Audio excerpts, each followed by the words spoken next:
আজকে আমাদের মাঝে আমাদের প্রধান অতিথি হিসেবে উপস্থিত থাকার কথা ছিল আমাদের সম্মানিত মহাপরিচালক মাদক দ্রব্য নিয়ন্ত্রণ অধিদপ্তর এবং আমাদের এই উপজেলার যিনি পূর্বে উপজেলা নির্বাহী অফিসার হিসেবে কাজ করেছেন, তিনি থাকলে হয়তো আমাদের অনুষ্ঠানটা আরো অনেক বেশি প্রাণবন্ত হতো।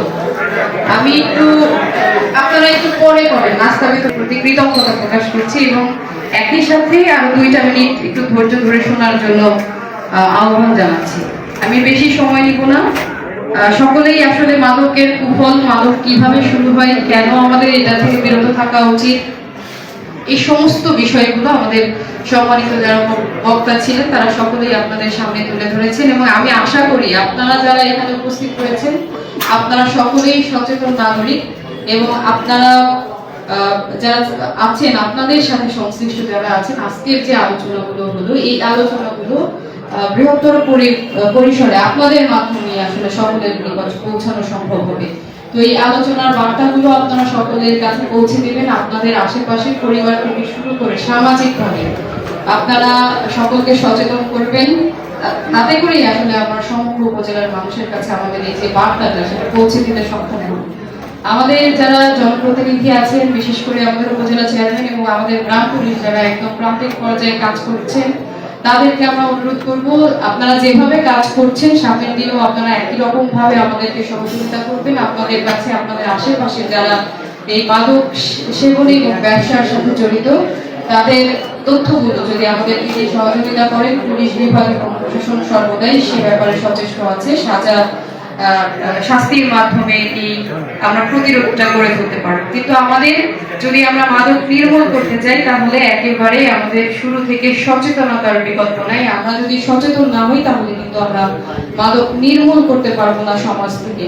আমাদের বক্তারা যেভাবে বলেছে আমাদের প্রথম ধাপটা শুরু হয় কিন্তু আসলে ধূমপানের মাধ্যমে। যে ধূমপান করতে পারে না সে কিন্তু মাদক গ্রহণ করতেও পারবে না। তো আমরা এই ধূমপান গ্রহণটাকে কেন জানি সামাজিক ভাবে স্বীকৃতি দিয়ে দিয়েছি যে এটা খুব ছোটখাটো একটা বিষয়, এটা খেলে কি হয়। এবং আমার সন্তান যখন দেখছে তার বাবা ধূমপানের সাথে জড়িত, একজন ছাত্র যখন দেখছে তার শিক্ষক ধূমপান করে, তাহলে তার পক্ষে শেখা আসলে তার পক্ষেও বিরত থাকা অনেক বেশি কঠিন। এ কারণে আমরা যারা আছি সচেতন অভিভাবক আছি, আমাদের শিক্ষকবৃন্দ অবশ্যই আপনারা আগে এই বিষয়গুলো থেকে বিরত থাকবেন যাতে আপনাদের দেখে না শিখে। আমরা অনেক শিক্ষক এরকম পেয়েছি ক্লাসরুমে এসেও আমাদের সামনে ধূমপান করতো, এরকম শিক্ষকও আমরা পেয়েছি। আমরা আশা করি আমাদের মাঝে এরকম শিক্ষক কেউ নাই, বীরগঞ্জে এরকম কোনো শিক্ষক নাই যাদেরকে দেখে ছাত্রছাত্রীরা আসলে উৎসাহ পাচ্ছে। আমাদের একজন চেয়ারম্যান মহোদয় বলেছেন যে আমাদের ইমামগণ গুল খায় বা কি করে আসলে, কিন্তু আমাদের একই সাথে তামাক পাতা যেটা পান পাতা বলছি সেটাও কিন্তু আমাদের খারাপ, যেটা আমাদের চেয়ারম্যান মহোদয় নিজে বক্তব্য দেওয়ার আগেও মনে হয় খেয়েছেন।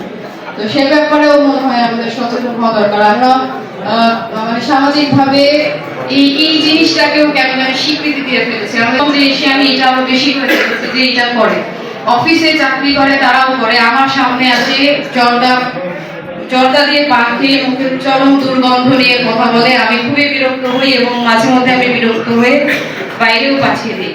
তো এই যে আপনাদের যে ক্যান্সার গুলো হয়, গলার বা জিহ্বার যে ক্যান্সার, দাঁতের ক্যান্সার যেগুলো হয়, আমি যতদূর জানি, আমি বিশেষজ্ঞ ডাক্তার হই, তবুও আমি যতদূর জানি এগুলো থেকে কিন্তু এই তামাক পাতা থেকে কিন্তু দাঁতের ক্যান্সার হয়। তো এই বিষয়গুলো আপনারা আমাদের স্বাস্থ্যের ক্ষতি তো অবশ্যই একক ব্যক্তি হিসেবে তার স্বাস্থ্যের ক্ষতি হচ্ছে, পাশাপাশি সেই ব্যক্তি যে মাদকে আসক্ত হচ্ছে সে চুরি ডাকাতি তার তো আসলে কোনো প্রকার মানসিক বিকারগ্রস্ত হয়ে যায়। সে মাদক সংগ্রহ করার জন্য ছোট ছোট চুরি থেকে শুরু করে পরবর্তী বড় বড় ক্রাইমে জড়িত হয়ে যায়।